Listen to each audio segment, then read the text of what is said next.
పంచాననాబ్జ భవ షణ్ముఖవాసవాద్యా త్రైవిక్రమాదిచరితం. అందరికీ నమస్కారం.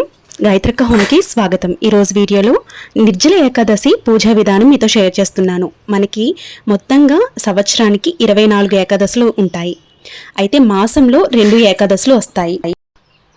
శుక్లపక్షంలో ఒక ఏకాదశి, కృష్ణపక్షంలో ఒక ఏకాదశి వస్తుంది. అయితే జ్యేష్ఠ మాసంలో శుక్లపక్షంలో వచ్చే ఏకాదశిని నిర్జల ఏకాదశి అని పిలుస్తాం. సంవత్సరంలో వచ్చే ప్రతి ఏకాదశికి ఒక్కొక్క ప్రాముఖ్యత అయితే ఉంటుందండి. అయితే ఈ జ్యేష్ఠ మాసంలో వచ్చే నిర్జల ఏకాదశి కూడా చాలా ప్రాముఖ్యత అనేది ఉందన్నమాట. అయితే ఈ నిర్జల ఏకాదశి ఎప్పుడు వచ్చింది, పూజా విధానం ఏమిటి, విధి విధానాలు ఎలా పాటించాలి అనేది ఈ రోజు వీడియోలో మీతో షేర్ చేసుకోబోతున్నాను. వీడియోని ఎక్కడ స్కిప్ చేయకుండా చూడండి. అలాగే మన ఛానల్ని సబ్స్క్రైబ్ చేసుకోండి. మనకి సంవత్సరం మొత్తం మీద 24 ఏకాదశులు చేసుకోలేటం వీలు పడవచ్చు, పడకపోవచ్చు. కాకపోతే ఈ నిర్జల ఏకాదశి చేసుకుంటే గనుక మనం 24 ఏకాదశులు కూడా చేసినంత పుణ్య ఫలితం అనేది దక్కుతుందండి. మనం ఏ పూజ చేసినా, వ్రతం చేసినా, లేదంటే దాన ధర్మాలు ఏది చేసినా చెయ్యకపోయినా కూడా ఈ నిర్జల ఏకాదశి పూజ చేసుకుంటే చేసినంత ఫలితం అనేది మనకి దక్కుతుంది. ఈ నిర్జల ఏకాదశి జూన్ 18 మంగళవారం నాడు వచ్చింది. నిర్జల ఏకాదశి వ్రతం చేయాలి అనుకున్న వారు 3 రోజులు పాటిస్తారండి. అంటే దశమి రోజు, అలాగే ఏకాదశి, ద్వాదశి ఈ 3 రోజులు కూడా పూజ అనేది నిర్వహించుకుంటారు. నిర్జల ఏకాదశి చేయాలి అనుకుంటున్నప్పుడు దశమి సాయంత్రం నుంచే మీరు స్టార్ట్ చేసుకోవాలండి. అంటే పూజ అనేది స్టార్ట్ చేసుకుని ఉపవాసం అనేది మొదలు పెట్టుకోవాలన్నమాట. అంటే మనం దశమి రోజు సాయంత్రం వేళ పూజ చేసి అల్పాహారం తీసుకుని ఉపవాసం అనేది ఉండాలి. నాన్ వెజ్ లాంటివి ముందు రోజు కూడా అసలు తినకూడదండి. ఈ ఏకాదశి రోజున ఉదయాన్నే లేచి ఇంటినంతా శుభ్రం చేసుకుని, పూజా మండపాన్ని శుభ్రం చేసుకుని, మీరు పూజ చేసుకునే స్థలంలో పూజ చేసుకోవచ్చు. లేదు అంటే సెపరేట్గా పీఠం పెట్టుకునైనా స్వామివారి పూజ అనేది నిర్వహించుకోవచ్చు. అలాగే స్వామివారిని చక్కగా అలంకరించుకోవాలి. మీ దగ్గర కనుక తులసి దళాలు ఉన్నాయి అనుకుంటే తులసి దళాల మాలని సమర్పించవచ్చు. లేదు అంటే పువ్వులతో కూడా మనం స్వామివారిని అలంకరించుకోవచ్చు. విష్ణువు అలంకార ప్రియుడు కాబట్టి మనకి నచ్చిన రీతిలో మీకు చక్కగా వీలైనన్ని పూలుని ఏర్పాటు చేసుకుని మీరు చక్కగా మండపాన్ని అలంకరించుకోవచ్చు. ఏకాదశి రోజున విష్ణు స్వరూపమైన ఏ దేవుణ్ణైనా పూజించవచ్చండి. అంటే విష్ణుమూర్తి పటం ఉంది అనుకుంటే విష్ణుమూర్తికి పూజ చేసుకోవచ్చు. లేదంటే వెంకటేశ్వర స్వామి పటం ఉంది అనుకుంటే వెంకటేశ్వర స్వామిని పూజించవచ్చు. అలాగే రాముల వారు కానీ నరసింహస్వామి వారి పటం ఉంది అనుకుంటే ఆ పటానికి కూడా మీరు పూజ అనేది చేసుకోవచ్చు. లేదంటే శివయ్యకి కూడా మీరు పూజ అనేది నిర్వహించుకోవచ్చు. ముందుగా అన్నీ సిద్ధం చేసుకున్న తర్వాత మనం ఈరోజు ప్రత్యేకంగా పిండి దీపాన్ని ఏర్పాటు చేసుకోవాలి. ఈరోజు నిర్జల ఏకాదశి కాబట్టి పిండి దీపారాధన అనేది చాలా ప్రాముఖ్యమండి. పిండి దీపారాధన చేసుకుంటే చాలా శ్రేయస్కరం.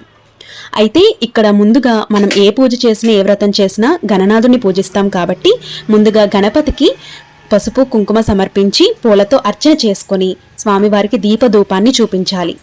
అలాగే ఈ ఏకాదశి రోజున నదీ స్నానం చాలా శ్రేయస్కరం. మీకు వీలైతే నదీ స్నానం చేస్తే చాలా మంచిది. నార్మల్గా మనం ఏకాదశి చేసుకుంటున్నప్పుడు పాలు పళ్ళు తీసుకుని ఏకాదశి పూజ నిర్వహించుకుని ఉపవాసం ఉంటాము.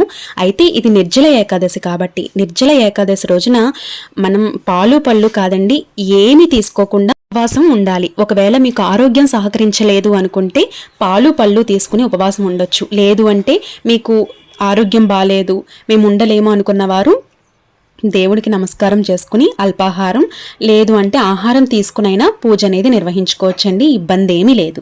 అయితే అన్నం మాత్రం అస్సలు తీసుకోకూడదు.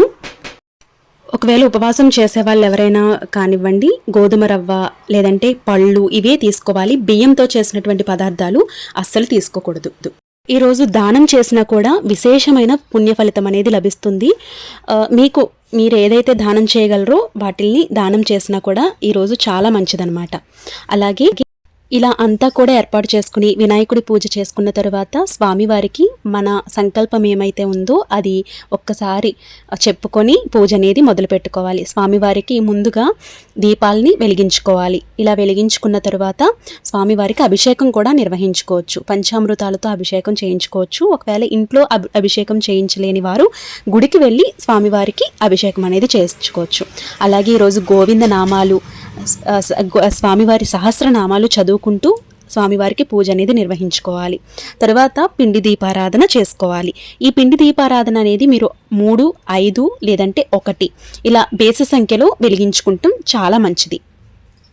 ఈ ఏకాదశి ఉపవాసానికి ఒక ప్రాముఖ్యత అలాగే నియమం కూడా ఉందన్నమాట. ఏకాదశి ఉపవాసం ఉండాలి అనుకున్న వారు ఏకాదశి రోజున పూర్తిగా ఉపవాసం ఉండి ద్వాదశి రోజున విడవాలన్నమాట. ఏకాదశి రోజే ఉపవాసం ఉండాలి అనుకున్న వారు దశమి రోజు నుండే ఉపవాసం మొదలుపెట్టి ఏకాదశి రోజంతా కూడా ఉపవాసం ఉండి ద్వాదశి రోజున పూజ చేసుకుని ఉపవాసం విడిచి అప్పుడు భోజనం చేస్తే మనకి ఏకాదశి పూర్తిగా చేసిన పుణ్య ఫలితం అనేది లభిస్తుంది. పిండి దీపారాధన ఎలా చేసుకోవాలి, అలాగే పిండి దీపాలు ఎలా తయారు చేసుకోవాలి అనేది మన ఛానల్లో ఆల్రెడీ ఉందండి. నేను డిస్క్రిప్షన్లో లింక్ ఇస్తాను, మీకు బాగా యూజ్ అవుతుంది. ఈ స్వామివారికి పూజ అంతా పూర్తి చేసిన తర్వాత ఇంట్లో ఉన్న ఫలాలు కానీ లేదంటే పాయసం ఇట్లాంటివి మీరు నైవేద్యంగా పెట్టుకోవచ్చు. అలాగే స్వామివారికి ఎంతో ప్రీతికరమైనటువంటి కర్పూర హారతి, పచ్చ కర్పూర హారతి ఇవ్వాలండి. స్వామివారికి పచ్చకర్పూరం అంటే చాలా ప్రీతి కాబట్టి పచ్చకర్పూర హారతిని ఇవ్వాలి. అలాగే ఈరోజు బ్రాహ్మణులకి స్వయంపాక దానం ఇచ్చినా కూడా చాలా మంచిది. మీరు ఇవ్వగలను అనుకుంటే అలా ఇచ్చినా చాలా మంచి విశేషమైనటువంటి పుణ్య ఫలితం అనేది దక్కుతుంది. ఈరోజు స్వామివారి ముందు మనం నీటితో ఉన్నటువంటి తులసి దళాలు వేసినటువంటి నీటితో ఉన్నటువంటి తీర్థాన్ని పెడతాం కదండి. ఆ తీర్థాన్ని మీరు ఇంటిల్లిపాది స్వీకరించండి. ఇలా స్వీకరించడం వల్ల ఇంటిల్లిపాదికి కూడా ఆరోగ్యం లభిస్తుందని నమ్మకం అన్నమాట. ఈ నిర్జల ఏకాదశికి కటిక ఉపవాసం అనేది ఉండాలండి. నీరు కూడా స్వీకరించకూడదు. కటిక ఉపవాసం ఉండి పూజ చేసుకోవాలనుకున్న కటిక ఉపవాసం ఉండి పూజ అనేది నిర్వహించుకోవాలి. అయితే ఈ నిర్జల ఏకాదశి బ్రహ్మ ముహూర్తంలో చేసుకుంటే చాలా మంచిదండి. కాబట్టి తెల్లవారుజామున ఈ పూజ నిర్వహించుకోవాలి. అంటే ఉదయం మీకు 6:30 లోపే పూజ అనేది పూర్తి చేసుకుంటే మంచిది. ఐ హోప్ ఈ వీడియో మీకు నచ్చిందనే అనుకుంటున్నాను, యూజ్ అయిందని అనుకుంటున్నాను. ఈ వీడియో నచ్చినట్లయితే లైక్ చేయండి, మీ ఫ్రెండ్స్ అండ్ ఫ్యామిలీ మెంబర్స్కి తప్పకుండా షేర్ చేయండి. అలాగే మన ఛానల్ని సబ్స్క్రైబ్ చేసుకోండి. రేపటి ఒక మంచి వీడియోతో మళ్ళీ మీ ముందుకు వస్తానండి. మీకు ఏమైనా డౌట్స్ ఉన్నాయనుకుంటే నాకు కమెంట్ సెక్షన్లో అడగండి, నేను తెలియపరుస్తాను. Thank you for watching. రేపటి ఒక మంచి వీడియోతో మళ్ళీ కలుద్దాం. అప్పటి వరకు నమస్తే, మీ గాయత్రక్క.